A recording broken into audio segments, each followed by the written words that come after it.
Ce sanctuaire pour animaux est censé assurer la sécurité de ses habitants. Mais tout a changé lorsque plusieurs d'entre eux ont dû être secourus. Une explosion contrôlée pour traiter les produits chimiques déversés par un train de marchandises qui a déraillé a envoyé un panache de fumée noire au-dessus de la ferme. La propriétaire Lisa Marie Sopko a quitté le ranch avec ses locataires et s'est installée dans un espace à proximité.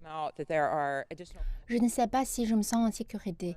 Il y a eu tellement de révélations sur le fait qu'il y avait d'autres produits chimiques dont nous devons nous inquiéter.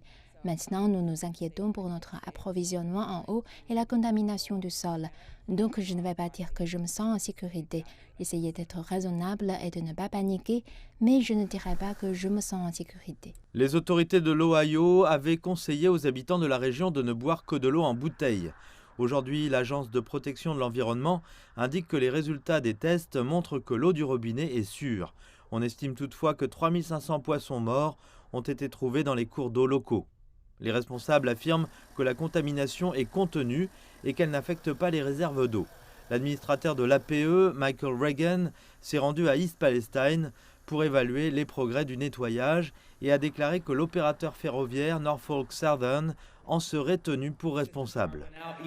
Depuis la fin de l'incendie, la surveillance de l'air par l'APE n'a pas détecté de niveau préoccupant pour la santé dans la communauté qui puisse être attribué au déraillement du train. Cependant, on s'inquiète des effets que les produits chimiques toxiques pourraient avoir sur les sols de cette région agricole. Un rapport préliminaire à venir devrait donner plus de détails, mais il faudra peut-être attendre des années avant de connaître l'étendue des dommages causés à l'écosystème.